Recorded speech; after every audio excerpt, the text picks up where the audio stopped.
കണ്ണൂരിലെ ഒരു ശാന്തമായ കടൽക്കരയിൽ ഓരോ രാവിലെ സൂര്യോദയം കാണാൻ ഒരാളെത്തും. അവന്റെ പേര് നവീൻ. അവൻ ഒരിക്കലും ആരോടും സംസാരിക്കാറില്ല. കയ്യിലൊരു ചെറിയ നോട്ട്ബുക്ക്. അതിലെന്തോ എഴുതും. പിന്നെ അതടച്ച് കടലിലേക്ക് നോക്കും.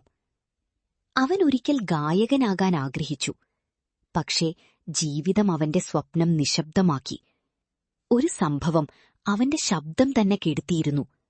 ഇപ്പോൾ അവൻ സംസാരിക്കും, പക്ഷെ പാടില്ല. ഒരു ദിവസം അവിടെ ഒരു പെൺകുട്ടിയെത്തി.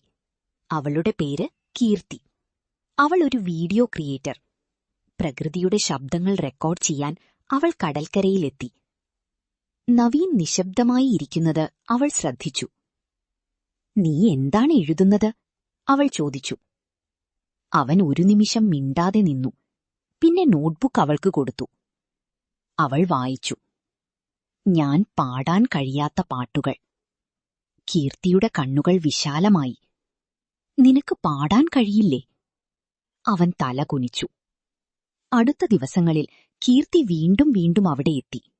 അവൾ നവീനോടൊപ്പം ഇരിക്കും, കടൽ ശബ്ദം റെക്കോർഡ് ചെയ്യും, അവന്റെ നോട്ട്ബുക്ക് വായിക്കും. "നിനക്ക് ശബ്ദമില്ലെങ്കിൽ നമുക്ക് മറ്റൊരു വഴി കണ്ടെത്താം," അവൾ പറഞ്ഞു. "എന്തു വഴി?" "നിന്റെ പാട്ടുകൾ ഞാൻ ലോകത്തോട് പറയാം." നവീൻ ആശ്ചര്യപ്പെട്ടു. അങ്ങനെ അവരൊരുമിച്ച് വീഡിയോകൾ ഉണ്ടാക്കാൻ തുടങ്ങി. കീർത്തി കടലിന്റെ ശബ്ദം റെക്കോർഡ് ചെയ്യും, നവീന്റെ വാക്കുകൾ വായിക്കും. അവരുടെ വീഡിയോകൾ ധീരെ ധീരെ ആളുകൾ ശ്രദ്ധിക്കാൻ തുടങ്ങി. "ഈ പാട്ടുകൾ ഹൃദയം തൊടുന്നു," ആളുകൾ പറഞ്ഞു. നവീൻ ആദ്യമായി ചിരിച്ചു. കാലം കടന്നു. അവരുടെ സൗഹൃദം സ്നേഹമായി മാറി. നവീന്റെ നിശബ്ദതയിൽ കീർത്തി സംഗീതം കണ്ടെത്തി. ഒരു ദിവസം കീർത്തി പറഞ്ഞു, "നിനക്ക് വീണ്ടും പാടാൻ ശ്രമിക്കാമോ?" നവീൻ ഭയപ്പെട്ടു. "എനിക്ക് കഴിയില്ല." അവൾ അവന്റെ കൈ പിടിച്ചു. "ഞാനിവിടെയുണ്ടല്ലോ." ആ രാവിലെ കടൽക്കരയിൽ സൂര്യോദയം ഉയരുമ്പോൾ നവീൻ ആദ്യമായി ഒരു ചെറിയ സ്വരം പുറത്തുവിട്ടു. അത് പൂർണ്ണമായിരുന്നില്ല, പക്ഷെ സത്യമായിരുന്നു. കീർത്തിയുടെ കണ്ണുകൾ നിറഞ്ഞു. "നിനക്ക് പാടാം," അവൾ പറഞ്ഞു. ആ ദിവസം ഒരു നിശബ്ദ ഗാനം വീണ്ടും ജനിച്ചു.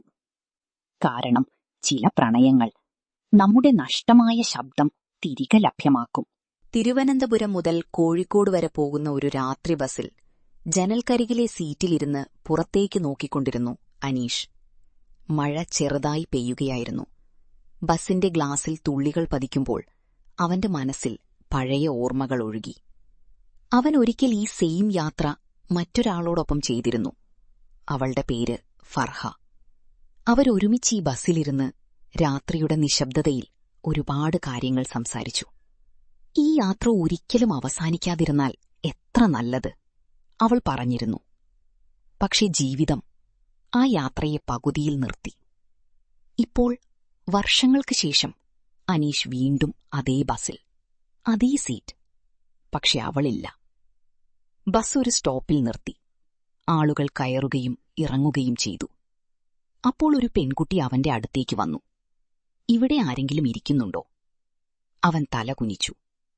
"ഇല്ല, നിങ്ങളിരിക്കാം." അവളുടെ പേര് സന. അവളൊരു വിദ്യാർത്ഥിനി. പുസ്തകം കയ്യിൽ പിടിച്ച് ശാന്തമായിരുന്നു.